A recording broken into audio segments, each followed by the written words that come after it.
हाँ तो students, aldol condensation के बाद हम लोग एक नई रिएक्शन पढ़ने जा रहे हैं and the name of this reaction is haloform reaction. ठीक है, तो एल्डोल के बाद हम डिस्कस करते हैं हैलोफॉर्म रिएक्शन। हेलो। सो हैलोफॉर्म कंपाउंड्स के नाम पर, जो प्रोडक्ट है उनके नाम पर इस रिएक्शन का नाम पड़ा है। और ऐसे एल्डिहाइड्स या कीटोन्स जिनमें CH3C डबल बॉन्ड रहता है, मतलब एल्डिहाइड कीटोन जिनमें CH3C डबल बॉन्ड रहता है, और इसको हम बोलते हैं मिथाइल कीटो। मिथाइल कीटो वो मॉलिक्यूल ये रिएक्शन शो करते हैं।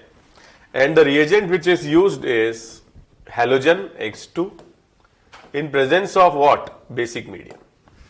जैसे कि सर ने बताया कि डाइल्यूट बेसिक मीडियम में तो एल्डोल होता है, लेकिन यहां पर भी हमने बेसिक मीडियम तो लिया है but in the presence of halogen लिया है, मतलब वहां पे हैलोजन एब्सेंट था। अगर यहां भी हम हैलोजन को गायब कर दें, X2 को गायब कर दें, तो फिर एल्डोल ही इसमें होगा। ठीक है, तो इसमें जब रिएक्शन कंप्लीट होती है तो it forms CHX3 and RC double bond O minus. तो यहां पर X2 क्या क्या हो सकता है? X2 हो सकता है Cl2। तो जो Cl2 है इससे क्या बनेगा? CHCl3, CHX3 CHCl3। इसको बोलते हैं क्लोरोफॉर्म। जानते हो ये किस काम में आता था? यहां आता है, तो ये काम में आता है बेहोश करने के। ठीक है, क्लोरोफॉर्म तो ये काम में लिया जाता था। कुछ जगह पर मेरे मोजे भी काम में लिए जाते हैं, पर वो ओवरडोज हो जाता है, वो ज्यादा डेंजरस हो सकता है। ओवरडोज हो जाता है। तो CHCl3, ठीक है, क्लोरोफॉर्म। अगर हम यहां पे लेते हैं Br2, मरी जाएगा तो यहां पर नहीं, कॉमा में चले जाते, हाँ। CHBr3। ठीक है, तो CHBr3, और अगर I2 यहां पे लिया जाता है जो कि आइडोफॉर्म टेस्ट भी है, तो यहां पर आ जाता है CHI3। तो CHBr3 का जो नाम है दैट इज ब्रोमोफॉर्म, और CHI3 का जो नाम है दैट इज आइडोफॉर्म। और आइडोफॉर्म का जो कलर है ये होता है yellow yellow yellow yellow. Dirty fellow नहीं बोलना है, ठीक है, येलो येलो आइडोफॉर्म। दो ही कलर है अपने को जो ऑर्गेनिक केमिस्ट्री में ध्यान रखने हैं। एक तो ये येलो येलो आइडोफॉर्म, और एक येलो येलो AgI। AgI का कलर भी अगर आपको याद हो तो येलो होता है। तो ऐसे मॉलिक्यूल्स का टेस्ट भी है। अगर मान लीजिए कि हम ये रिएक्शन आयोडीन से कराते हैं, मान लो कि ये रिएक्शन दी जाए CH3C डबल बॉन्ड R, और इसकी रिएक्शन हमने कराई I2 और बेस के साथ, तो it forms CHI3 and the colour will be what, yellow. तो हमें पहचान में आएगा अगर प्रोडक्ट का कलर येलो है, इसका मतलब रिएक्टेंट में मिथाइल कीटो रहा होगा। ये खास बात है इसमें। तो this reaction is known as haloform. And chlorine, bromine, iodine तीनों काम में ले सकते हैं। क्लोरीन से क्लोरोफॉर्म, ब्रोमीन से ब्रोमोफॉर्म, और आयोडीन से बनता है आइडोफॉर्म। और आइडोफॉर्म को टेस्ट की तरह हम काम में लेते हैं। क्यों? क्योंकि इसका कलर होता है येलो, ऑब्जर्वेबल प्रॉपर्टी है, मिथाइल कीटो ग्रुप की पहचान हो जाती है I2 और बेस के साथ रिएक्शन कराने पर। हालांकि ये रिएक्शन हमने बैलेंस नहीं लिखी है, बैलेंस करके भी आपको बताते हैं मैकेनिज्म से। तो हम डिस्कस करते हैं इसका मैकेनिज्म। तो मैकेनिज्म की अगर हम बात करें तो जैसे कि सर ने आपको बताया, फर्स्ट स्टेप, जब भी कोई बेस लिया जाए, बेस जो है ये H+ को गेन करने की कोशिश करता है। H+ सबसे छोटा एटम है, ठीक है, तो मैंने यहां पर H लिख दिया, इसको मैं R कर रहा हूं, ठीक है। और यहां से अल्फा कार्बन की बड़ी इंपॉर्टेंट भूमिका सर ने बताई कि अल्फा कार्बन से जो H लगा होता है वो एसिडिक होता है, छोटू एटम है और बेबी एटम है। बेबी को बेस पसंद है क्योंकि यहां बनने वाला कार्बन आयन रेजोनेंस स्टेबलाइज्ड है, इसीलिए अल्फा कार्बन की विशेष भूमिका है। और यहां पर क्या बनेगा? H2O, और कार्बन आयन जो बनेगा that will show resonance with C double bond O। और हमने डिस्कस भी किया था सेम स्टेप किसमें? एल्डोल कंडेंसेशन में। और ये जो रेजोनेटिंग स्ट्रक्चर है इसको इनोलेट आयन भी कहा जाता है। So this is a carbon ion, और कार्बन आयन क्या है बेसिकली, एक ग्रिग्नार्ड की तरह हम सोच सकते हैं बिल्कुल, ठीक है। निकलेगा। अगर हेलोजन नहीं होता तो ये एल्डोल होती, और ये किसी दूसरे मॉलिक्यूल के साथ जाकर के और ग्रिग्नार्ड की तरह न्यूक्लियोफिलिक एडिशन शो कर देता, मतलब इसी से जुड़ जाता, एल्डोल हो जाता।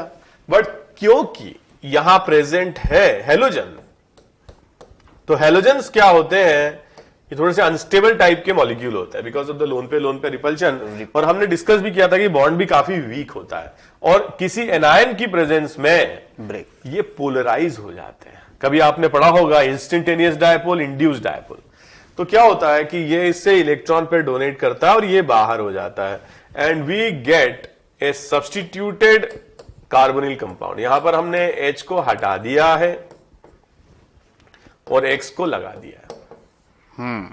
मतलब इफेक्टिवली देखा जाए तो एक तो H हमने हटा दिया है और उसकी जगह हेलोजन को चिपका दिया है, ठीक है। बट इस हेलोजन के आने से इस हाइड्रोजन का एसिड स्ट्रेंथ और बढ़ जाएगा, क्योंकि माइनस आई इफेक्ट लगाएगा हेलोजन ग्रुप। तो क्या होगा, इसी स्टेप को दोबारा रिपीट मतलब हम करा सकते हैं, क्योंकि अब एसिड स्ट्रेंथ और ज्यादा बढ़ चुकी है। पुराना हेलोजन माइनस आई भी लगाएगा और इस वजह से इस H को निकालना और ज्यादा इजी हो जाएगा। इसका मतलब फर्स्ट स्टेप से थर्ड में जाएंगे तो स्पीड बढ़ेगी, फास्ट होगी रिएक्शन। और यहां पर हम देख सकते हैं कि जो कार्बन आयन है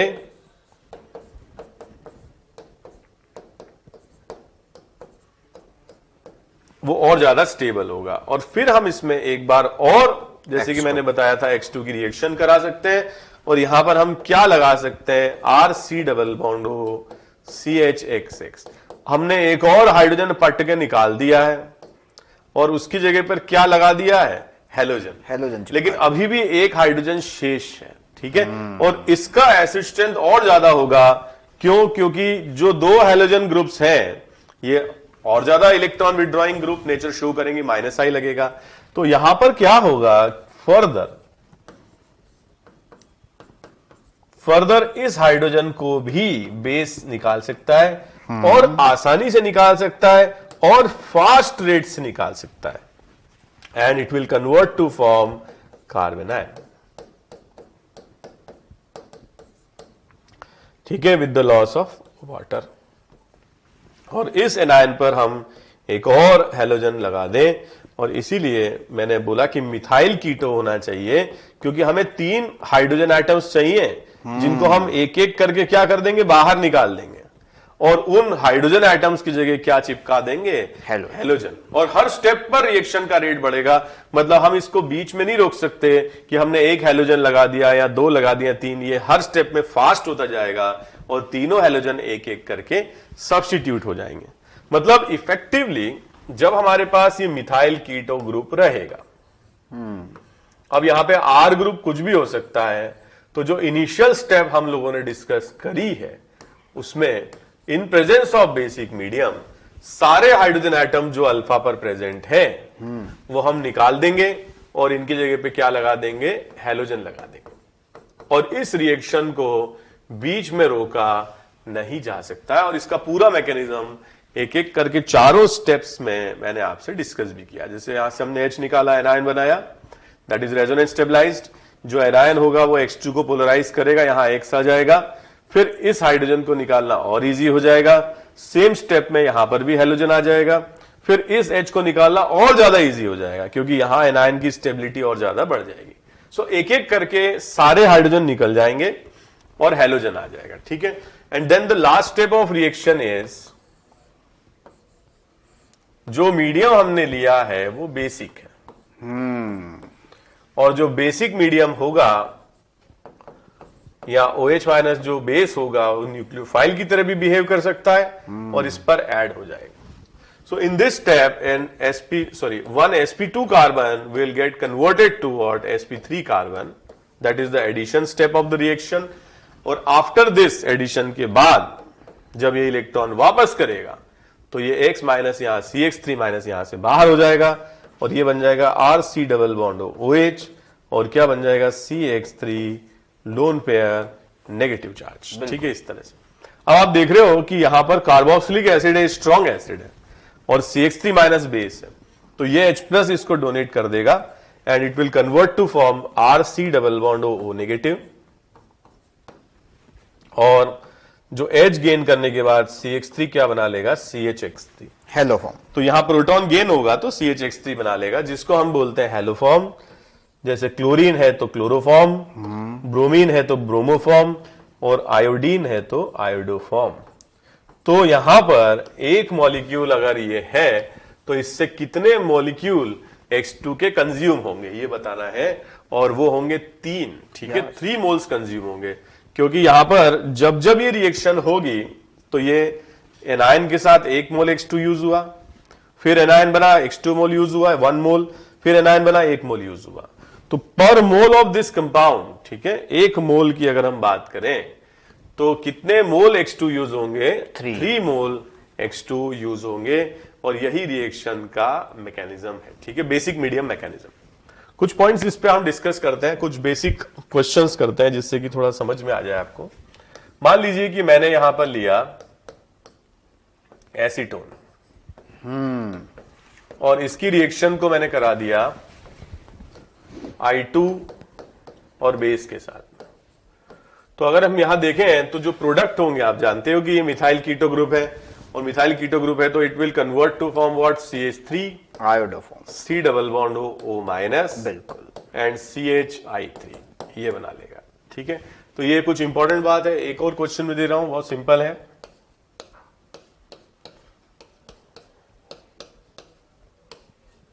मान लीजिए कि ये क्वेश्चन दिया जाए और आपसे पूछा जाए कि भाई इस पे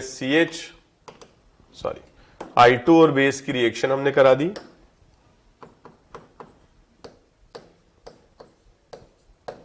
कोई कंपाउंड बना A प्लस येलो, और फिर A कंपाउंड को हमने क्या किया, हीट किया, तो कुछ B कंपाउंड बना, ठीक है। तो ये आपको सोचना है। अगर हम यहां ध्यान से देखें तो इस कंपाउंड में भी मिथाइल कीटो ग्रुप है, और मिथाइल कीटो ग्रुप है तो क्या होगा, ये भी आइडोफॉर्म शो कर सकता है, और यहां पर जो येलो कंपाउंड बनेगा दैट विल बी CHI3, और जो A बनेगा वो ये बन जाएगा C double bond O negative. अब ये बीटा कीटो कार्बोक्सिलिक एसिड है, और जब इसकी हीटिंग की जाएगी तो ये CO2 का इसमें लॉस होगा, बिल्कुल, और ये साइक्लोहेक्सेनॉन में कन्वर्ट हो जाएगा। तो ये कुछ क्वेश्चंस हैं, बड़े सिंपल हैं, ये पूछे जा सकते हैं। एक और क्वेश्चन करते हैं, काफी सिंपल है ये भी। तो हमारे पास एक अल्कीन है, इस अल्कीन का हमने करवाया ओजोनोलिसिस, और ये कंपाउंड बना A और एक कंपाउंड बना B। कंपाउंड A जो है इसने I2 के साथ बेसिक मीडियम में रिएक्शन करके C और D बनाया, और D कंपाउंड था येलो कलर्ड। आपको ABCD बताना है, ठीक है। तो ये आपको बहुत सिंपल सा क्वेश्चन है ये भी, जिसके अंदर आपको ABCD चारों कंपाउंड्स बताने हैं। पहली बात तो ये है कि जो अल्कीन है इसका हम क्या करवा रहे हैं, ओजोनोलिसिस करवा रहे हैं, और अल्कीन का जब हम ओजोनोलिसिस करवाएंगे यहां पर तो दोनों ही तरफ कीटोन बनेंगे, ऑक्सीडेटिव हो रिडक्टिव हो, आंसर सेम ही आना है, ठीक है। मगर ये एक तरफ जो बनेगा वो कंपाउंड होगा जिसमें मिथाइल कीटो होगा और दूसरे में नहीं होगा। इस रिएक्शन से हमको ये समझ में तो आ रहा है कि I2 और बेस के साथ A येलो कंपाउंड दे रहा है। दैट मीन्स कि यहां पर जब हमने ओजोनोलिसिस कराया तो जो राइट वाला प्रोडक्ट है ये A होगा, और उसका रीजन ये है कि इसमें मिथाइल कीटो ग्रुप प्रेजेंट है। तो ये इंपॉर्टेंट बात है कि मिथाइल कीटो ग्रुप इसमें है, और दूसरा जो कंपाउंड होगा उसमें मिथाइल कीटो नहीं होगा, और ये कंपाउंड हो जाएगा B, ठीक है। तो एक ये कंपाउंड हो गया A जिसमें मिथाइल कीटो और B में मिथाइल कीटो नहीं है। अब एक ही रिएक्शन अगर हमने करा दी I2 और बेस के साथ तो इट विल फॉर्म CHI3, ठीक है, येलो कलर्ड कंपाउंड D, और एक ये बना लेगा CH3 CH2C double bond O minus, और ये हो जाएगा C। फिर इसको प्रोटोनेशन वगैरह दिया जाए तो हम लिख सकते हैं, बट यस अगर सिंपल ऐसे ही दिया है तो एनायन के फॉर्म में ही हमें इसको रिप्रेजेंट करना है। ठीक है, सॉल्ट ऑफ कार्बोक्सिलिक सॉल्ट है ये। तो ये तो बात हुई आइडोफॉर्म की और काफी सिंपल बातचीत हमने करी। एक कुछ अच्छा क्वेश्चन हम इस पे करते हैं, जैसे कि मान लीजिए कि हमारे पास एसीटोन दिया हुआ है, एसीटोन, और हमने रिएक्शन कराई I2 के साथ इन बेसिक मीडियम, और दोनों का हमने लिया 1 मोल 1 मोल। अब आपको बताना है कि प्रोडक्ट क्या बनेगा। ठीक है, अब हम जानते हैं कि मिथाइल कीटो ग्रुप है ये, और आइडोफॉर्म टेस्ट ये शो करेगा, मगर इसके 1 मोल के लिए हमें इसके कितने मोल यूज करने पड़ेंगे? 3 मोल यूज करने पड़ेंगे। तो 3 मोल यूज करने पड़ेंगे तो हम इसको ऐसे लिखें, CH3 C डबल बॉन्ड और CH3 प्लस 3I2 इन बेसिक मीडियम, और इससे बनेगा CHI3 and CH3 C double bond O minus. But then इसके 1 मोल के लिए इसके कितने रिक्वायर्ड है? 3 मोल रिक्वायर्ड है। तो यहां पे तो कम है, 1 मोल ही है। इसका मतलब ये हुआ कि ये रिएक्शन कंप्लीट नहीं होगी, और ये आयोडीन जो यहां दिया हुआ है दैट इज लिमिटिंग रिएजेंट, कम है ये। तो जब हम इसको ऐसे लिखते हैं 1 1 0 0, तो जब रिएक्शन कंप्लीट होगी, मतलब जो भी रिएक्शन में ये कंज्यूम हो जाएगा, तो हम इसको ऐसे लिख सकते हैं 1 माइनस एक्स। तो इसमें I2 कंज्यूम होगा क्योंकि I2 इज लिमिटिंग रिएजेंट। इसको लिखेंगे 1 माइनस एक्स, इसको लिखेंगे 1 माइनस 3x, और इसको लिखेंगे x, और इसको लिखेंगे x। क्योंकि I2 लिमिटिंग रिएजेंट है, कम क्वांटिटी में प्रेजेंट है, इसका मतलब वो पूरा कंज्यूम हो जाएगा। तो 1 माइनस 3x की वैल्यू हम लिख सकते हैं 0 आफ्टर सम टाइम, और x की वैल्यू हम लिख सकते हैं 1/3। तो इसका मतलब ये हुआ कि अगर हमारे पास इसका 1 मोल है आयोडीन का, तो उसका कितना रिएक्शन करेगा? पूरा रिएक्शन नहीं करेगा, ओनली 1/3 मोल रिएक्शन करेंगे, और यहां बच कितना जाएगा? 2/3 मोल रिमेनिंग रह जाएगा, ये पूरा कंज्यूम हो जाएगा। और CHI3 कितना बनेगा? 1/3 मोल बनेगा, और ये भी कितना बनेगा? 1/3 मोल। तो ऐसे लिमिटिंग रिएजेंट फैक्टर लगा करके भी हम बता सकते हैं। देखो मैं उल्टे तरीके से बताता हूं, अगर इन दोनों के 1 मोल है, अगर मान लो इसका 3 मोल है, तो इसका कितना रिएक्शन कर रहा है? 1 मोल। तो इसका अगर 1 मोल होगा तो इसका कितना रिएक्शन करेगा? 1/3 मोल। तो बचेगा कितना? 2/3 मोल, और ये कितना बनेगा? 1/3 मोल, और ये भी कितना बनेगा? 1/3 मोल। तो ऐसा क्वेश्चन IIT में आ चुका है पहले, CHI3 और क्या बनेगा? CH3 C double bond O minus. ठीक है, ये तो क्या होगा? पूरा खर्च हो जाएगा आयोडीन। मैं रेड में लिख देता हूं, क्या बचेगा? ये पूरा खर्च हो जाएगा, 0 मोल बचेंगे। ये कितना बचेगा? 2/3 मोल बच जाएगा। ये कितना बनेगा? 1/3 मोल बन जाएगा, और ये भी कितना बनेगा? 1/3 मोल बन जाएगा। तो इस तरीके के क्वेश्चंस भी पूछे जा सकते हैं। और ऐसा क्यों हुआ? क्योंकि रिएक्शन को बीच में रोक पाना पॉसिबल नहीं है। हर स्टेप में रिएक्शन का रेट बढ़ रहा है, हर स्टेप में कार्बन आयन की स्टेबिलिटी बढ़ रही है। जैसे एक हेलोजन आएगा तो उसका माइनस आई लगेगा, जिससे कार्बन आयन और स्टेबल बनेगा। 2 हेलोजन आएंगे तो और ज्यादा स्टेबल होगा। तो इसीलिए रिएक्शन को बीच में रोक पाना पॉसिबल नहीं है। एक क्वेश्चन और इसमें हम करते हैं, अब आप मेरे ख्याल से खुद से कर पाएंगे। जैसे कि मान लो मैंने यहां पर सेम क्वेश्चन लिया, CH3 C डबल बॉन्ड और CH3, और रिएक्शन हमने करा दिया I2 बेसिक मीडियम, और अब मैंने इसका लिया 1 मोल और इसका लिया 2 मोल इनिशियल। अब आपको बताना है कि जब रिएक्शन कंप्लीट होगी तो क्या क्या बचेगा और क्या बनेगा। ठीक है, तो इसमें अगर अपन ध्यान से देखें, सबसे इंपॉर्टेंट बात आपको बैलेंस करके तो लिखना है। CH3 C डबल बॉन्ड और CH3, तो 1 मोल के लिए हमें कितने मोल यूज होंगे? 3 मोल्स। मीडियम बेसिक है, so it will convert to form CHI3 and CH3 C double bond O negative. ये फर्स्ट स्टेप हो गई। हमने 3 मोल्स लिखा क्योंकि हमें पता है रिएक्शन को बीच में रोक पाना पॉसिबल नहीं है। इसके कितने मोल हो गए? 1, इसके हो गए 2। स्टिल अगर ये 1 मोल है तो ये 3 मोल चाहिए था। इसका मतलब आयोडीन कम है। आयोडीन कम है, इसका मतलब इट इज लिमिटिंग रिएजेंट। तो कुछ देर के बाद ये मान लो 1 माइनस एक्स हो गया, एक्स रिएक्ट कर गया, तो उसी टाइम पे ये कितना रिएक्शन कर जाएगा 3x। अगर ये x कम होता है तो वो 3x कम होगा, और ये कितना बन जाएगा x, और ये कितना बन जाएगा x। अब हमें पता है कि ये लिमिटिंग रिएजेंट है, इसका मतलब थोड़ी देर के बाद में 0 हो जाएगा, खर्च हो जाएगा।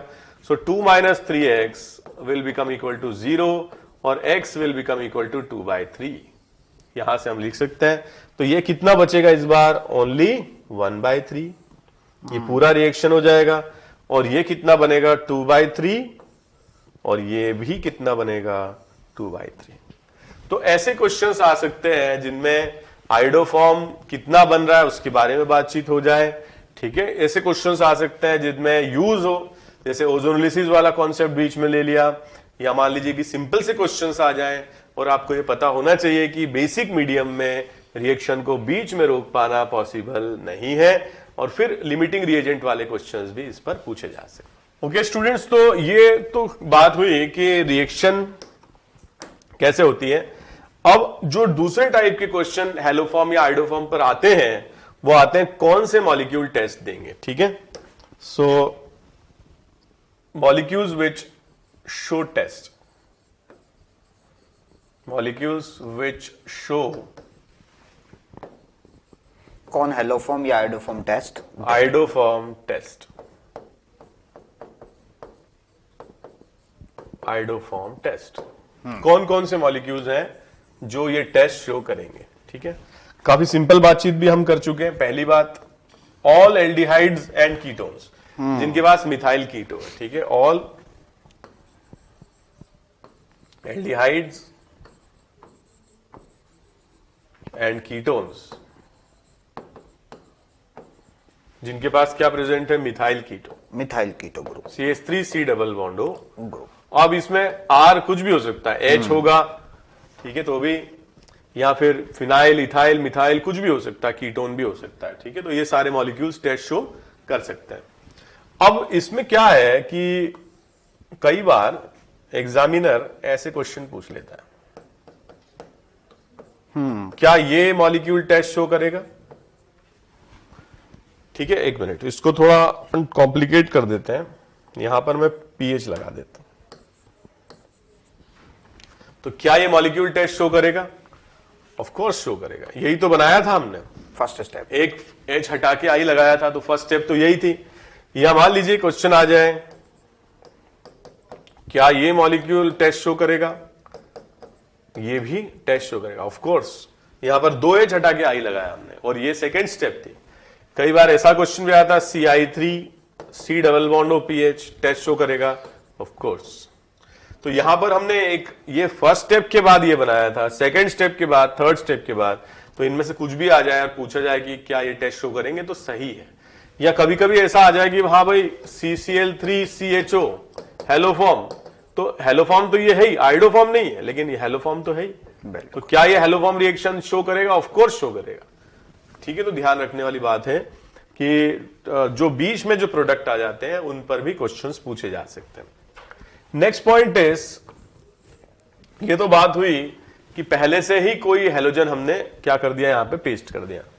ऐसे अल्कोहल्स, ऑल अल्कोहल्स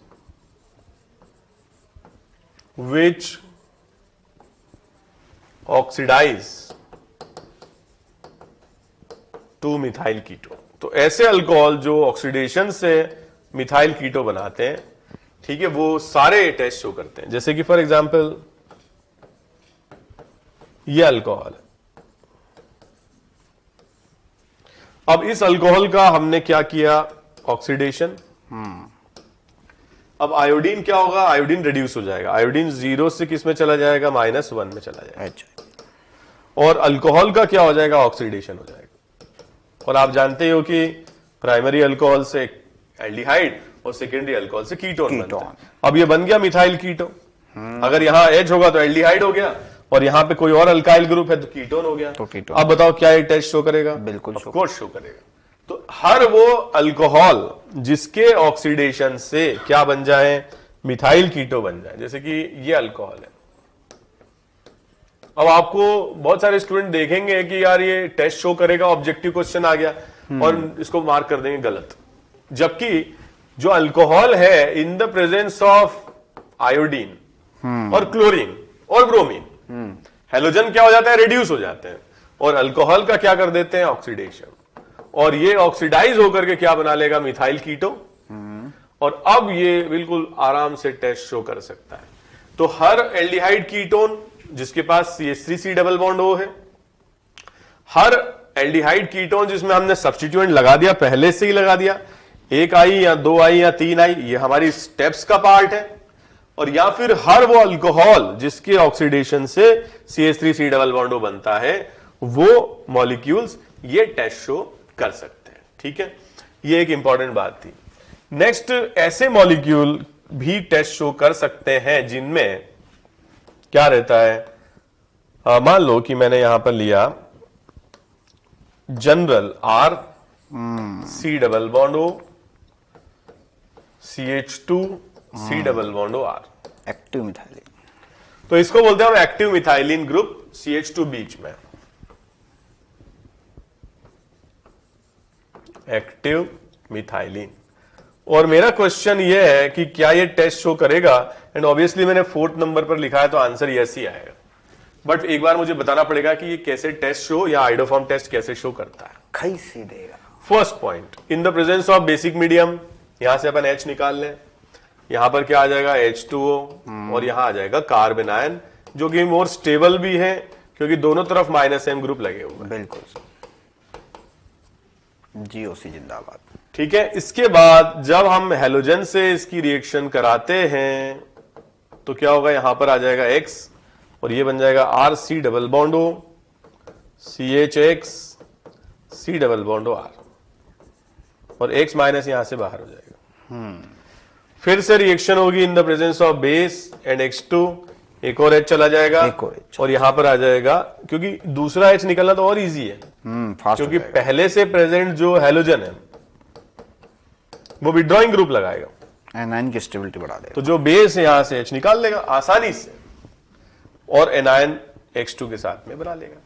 बट कुछ स्टूडेंट बोलेंगे सर यहां तो CH3 आया ही नहीं, यही बात इंपॉर्टेंट है, कैसे आगे रिएक्शन होगी। अब क्या होगा, इस पर अटैक होगा, और ये लिविंग ग्रुप की तरह बाहर हो जाएगा, और यही सोचने वाली बात है कि यहां बन जाएगा RC डबल बॉन्ड OH, और यहां आ जाएगा CH2 negative C double bond R।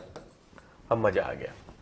अब हम यही तो स्टेप हम यूजुअली कराते हैं, स्टेप वाला रिएक्टेंट बन गया। ये H इसको डोनेट कर देगा, और H अगर डोनेट कर देगा तो यहां पे CHX2 आ जाएगा, वहां पर O नेगेटिव आ जाएगा। मैं डायरेक्ट लिख देता हूं, यहां पर तो H चला जाएगा, और ये जो H है, ठीक है, ये CH2 के साथ आके जुड़ जाएगा, तो यहां पर आ जाएगा आपका CHX2, और यहां आ जाएगा O नेगेटिव। अब ये वही तो है जो इंटरमीडिएट के फॉर्म में हम बनाते थे। अब इसमें एक स्टेप और पेंडिंग है, ये H हटेगा, X आएगा, CH3 बन जाएगा, और फिर ये रिएक्शन शो कर सकता है। बिल्कुल। तो हमारा क्वेश्चन भाई ये था कि क्या ये टेस्ट शो करेगा, बिल्कुल, and the answer is yes, क्योंकि ये फाइनली तो उसी फॉर्म में जा रहा है। और दूसरा क्वेश्चन ये है कि ये बनाएगा क्या, वो हम देख लेते हैं। जैसे कि मैं इसको एक क्वेश्चन के फॉर्म में ले लेता हूं कि हमारे पास अगर pH C double bond O CH2C double bond O pH है, और इसकी रिएक्शन मैंने करा दी I2 और बेस के साथ, तो ये बनाएगा pH C double bond O negative, जैसे कि अभी हमने देखा, और यहां पर क्या बन गया, pH C double bond O CI3, और इसकी फर्दर रिएक्शन हो जाएगी in the presence of base, और फर्दर रिएक्शन से क्या होगा, ये बना लेगा pH C double bond O minus, और यहां आ जाएगा CHI3। इस बारे में हम डिस्कस कर चुके हैं, येलो पीपीटी बनेगा। तो दो C डबल बॉन्ड O के बीच में एक CH2 अगर सैंडविच हो रहा है तो ये टेस्ट शो कर सकता है। जैसे कि अगर हम यहां देखें,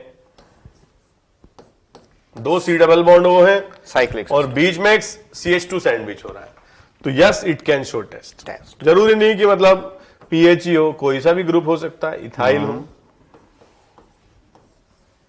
तो ये भी टेस्ट शो कर सकता है। और मेरा क्वेश्चन ये है कि या ये मॉलिक्यूल टेस्ट शो कर सकता है, अभी थोड़ी देर पहले हमने डिस्कस किया था कि अल्कोहल जो होते हैं इनका भी तो ऑक्सीडेशन हो जाता है। ऑक्सीडेशन। पहली बात क्या होगा जब इसकी रिएक्शन होगी I2 और बेस के साथ में, तो ऑक्सीडेशन। तो पहले जो OH ग्रुप्स हैं दे विल ऑक्सीडाइज, ये बना लेंगे। अब मजा आ गया, बीच में सैंडविच हो गया CH2 and the answer is yes. ये भी टेस्ट शो कर सकता है। तो हमें तैयार रहना है। पता चला हमने रट्टा मार लिया एल्डिहाइड कीटोन, मिथाइल कीटो, CH3C डबल बॉन्ड, तो उससे सारे क्वेश्चन हो जाए ऐसा नहीं लगता है। सही बात। ठीक है, क्वेश्चंस के लिए हमें अल्कोहल भी देखने पड़ेंगे, ऑक्सीडेशन, ठीक है, 2 C डबल बॉन्डों के बीच में CH2 वो भी देखना पड़ेगा।